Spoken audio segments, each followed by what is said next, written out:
Pastor Todd here, May 21st devotional, the last devotional in Colossians 1, verses 1 through 8. The gospel is glorious because believers are responsible for sharing it.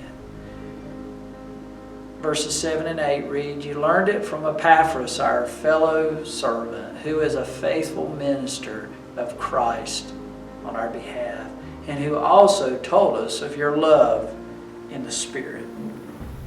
More than likely, Epaphras was one of the early converts of the Apostle Paul, and they grew close as Epaphras loved Christ and he loved Paul, and they spent time together praying and serving and longing for the gospel to be heard and received by people.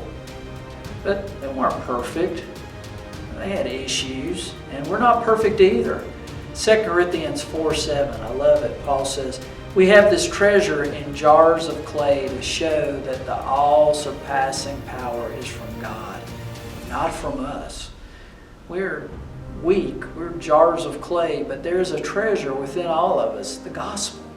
And that gospel is to be shared. It is not to be a secret, but it is to be explained to others.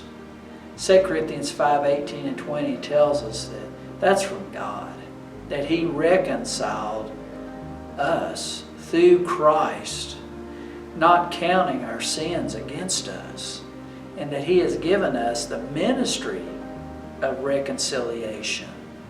And He urges us to be reconciled to God. He urges all through that ministry. So, as you look at those verses, you see the order. It starts with, He reconciled me. And so it begins there.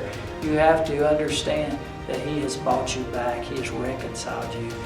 And then He has given you a ministry to share that message that one can be reconciled to God, that there can be peace with God, but once there was not peace with God. And that results in a burden to see that others have that need, and that we have a calling to share that glorious gospel that makes all things new and gives us a second chance and offers hope, the glorious gospel.